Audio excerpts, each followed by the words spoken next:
For more than 80 years, White River Valley Electric Cooperative has been in the business of serving our members with safe, reliable electricity at an affordable rate. Everything we do with our members in mind because they're not just our customers. Our members actually own and control the cooperative. Hi, I'm Cassie Cunningham. From all of us here at White River Valley Electric, we hope this finds you safe and in good health.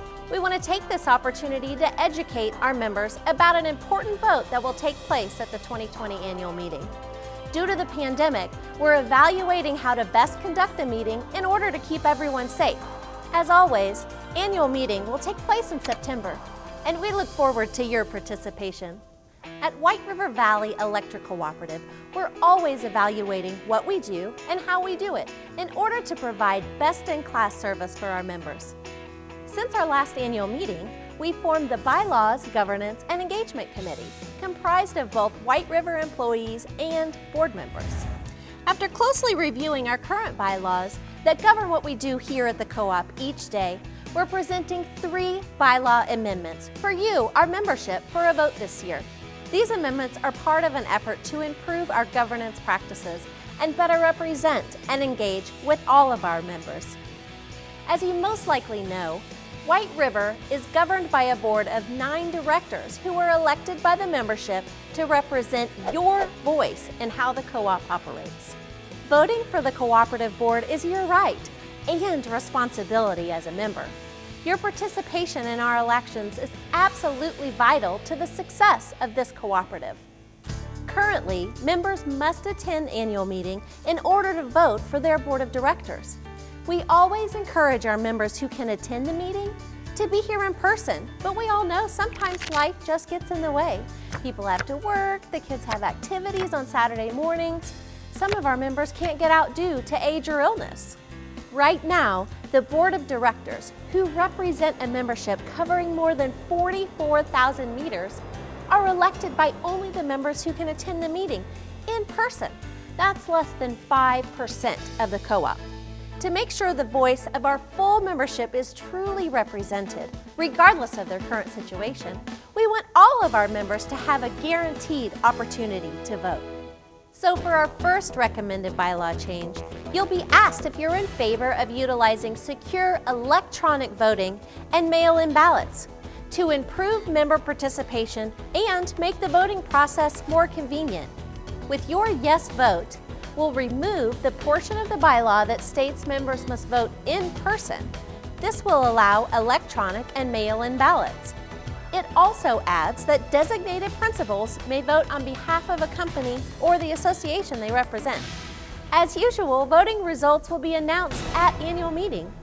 This bylaw amendment will allow members to vote in a variety of ways. Of course, you can always come to annual meeting, but with a yes vote, members can also vote online. You can vote by mail. You can even go to your local co-op office and vote, whatever best fits your lifestyle. So the integrity of our elections is very important to us. Just because you can vote in different ways doesn't mean you can vote more than once. To ensure the security of our elections, we will use each member's unique account number to track votes. Once a vote has been cast, voting will be closed for that membership account number. You won't be able to vote again. So in other words, if you decide to vote online before the meeting, but you still attend, you won't be able to cast a second vote. Of course, if you choose to vote in person at annual meeting, nothing will change. We'll have a business meeting and a vote, followed by prize drawings as a thank you for being a participating member.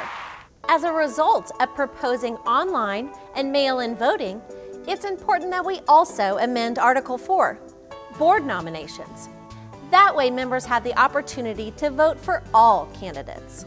We also want to make it easier to run for the board and help our members be more informed about candidates they're voting for in each election. Currently, members can run for the board of directors in 3 ways. First, members can express interest in running and be vetted and chosen by the cooperative's nominating committee. When candidates follow this process, they're given many chances to tell voters about themselves through public relations opportunities facilitated by the co-op.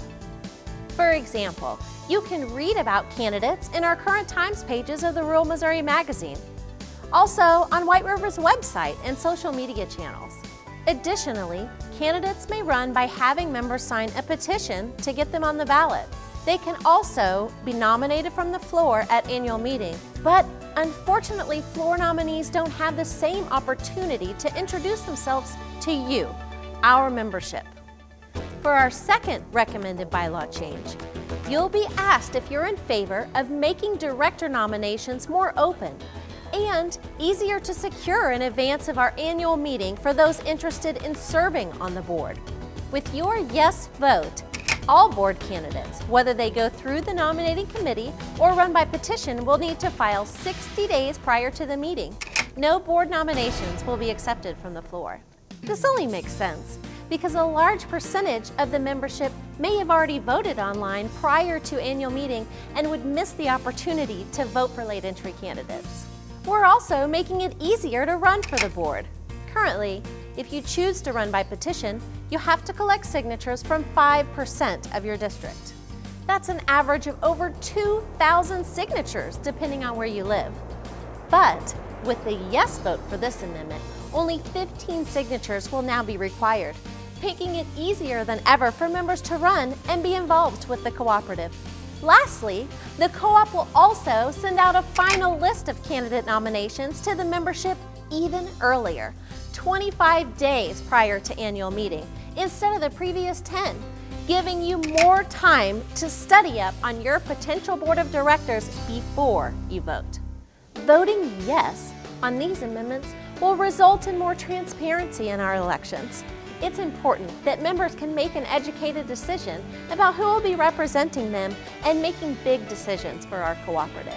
By eliminating last-minute candidates from the floor, all candidates will have an opportunity to be voted on by the entire membership, whether they vote at home or at annual meeting. And just as important, by increasing the lead time for all candidates to declare interest, the cooperative will have more time to equally distribute information about all candidates.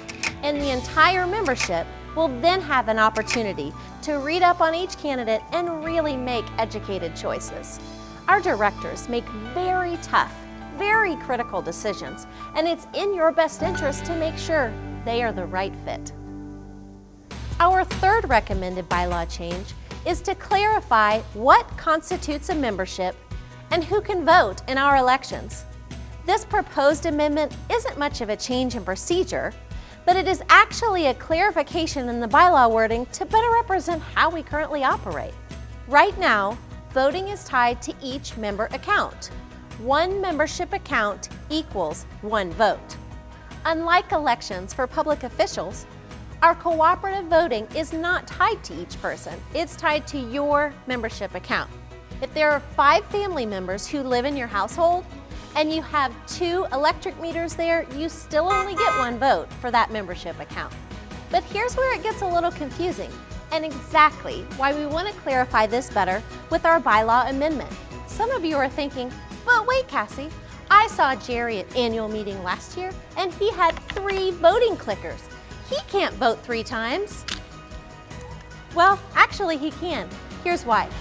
Jerry's home is served by White River, so that's one vote. Jerry also owns a small business that has White River. That counts as another membership and another vote. And Jerry's church is also in the cooperative service territory. In fact, Jerry is the deacon chosen to represent his church at the annual meeting. So that's a 3rd vote, and that's why Jerry gets 3 clickers and 3 votes at annual meeting. Remember, one membership account equals one vote. And it's not just homes that are considered a membership. A membership might be a business, a church, a neighborhood association, even a volunteer fire department. And of course, someone must represent each of those memberships to vote. Our final bylaw change will ask if you're in favor of clarifying membership in the cooperative by amending Article 1. By voting yes, we will remove and relocate language from Section 1 and clarify it in Section 4 that proof of cooperative membership shall be the member's signed and accepted membership application, established account, and purchase of electricity. This is currently how memberships are established and votes are determined. We're really just rewording it to make it easier for everyone to understand. Thank you for watching and taking the time to engage with your electric cooperative. Because our members are at the heart of everything we do, we believe these bylaw amendments will benefit all our membership. Your yes vote on all 3 amendments will prepare our co-op for the future and help us to be more transparent and inclusive of all members. If you have further questions about the upcoming vote, we encourage you to reach out to the cooperative. You can also read the proposed bylaw changes in full on our website in the Member Center under Governance and Engagement. And of course, we hope you'll make plans now to join us for annual meeting on September 12th and make your voice heard.